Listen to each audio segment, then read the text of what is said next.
In today's video, I'm going to teach you how to change your Trello board background with a custom image. By the end, your board will look cleaner, more personal, and easier to scan at a glance. This is perfect, whether you're opening Trello for the first time or you're refining your workspace to match your team's vibe. Start by opening the Trello board you want to customize. Make sure you're on the correct board, because the background you choose applies only to that one. In the top right corner of your board, just below your profile picture, you'll see a 3 dots icon.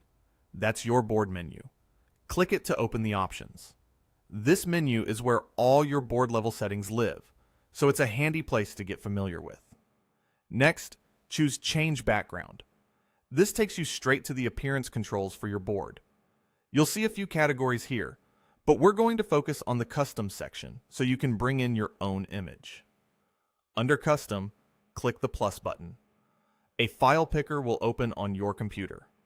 Navigate to the image you want to use, select it, and click Open. Trello will upload the file and create a preview tile under the Custom section. Once you see that tile, click it to apply the new background to your board. Give it a second to load.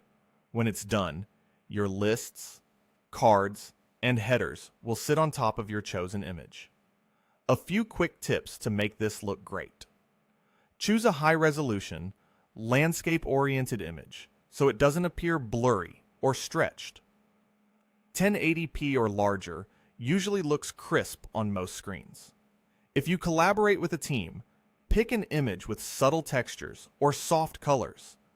Busy photos can make card titles harder to read. Also, avoid placing important text or logos in the far right edge of your image, since menu overlays can cover that area. If the background feels too bright, try a darker image to improve contrast with card text.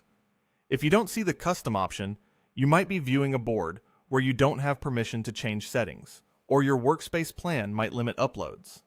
In that case, check with your admin, or try from a board you own. And remember, you can switch backgrounds anytime. Your board will keep all its cards and lists intact. If you found any value in today's video, hitting that like button is a small gesture that makes a huge difference in helping others find our content. We're always looking to grow, so please drop a note in the comments. Whether it's a specific part you enjoyed or a suggestion on how we can level up our production. We read every single one, and your feedback directly shapes what we build next.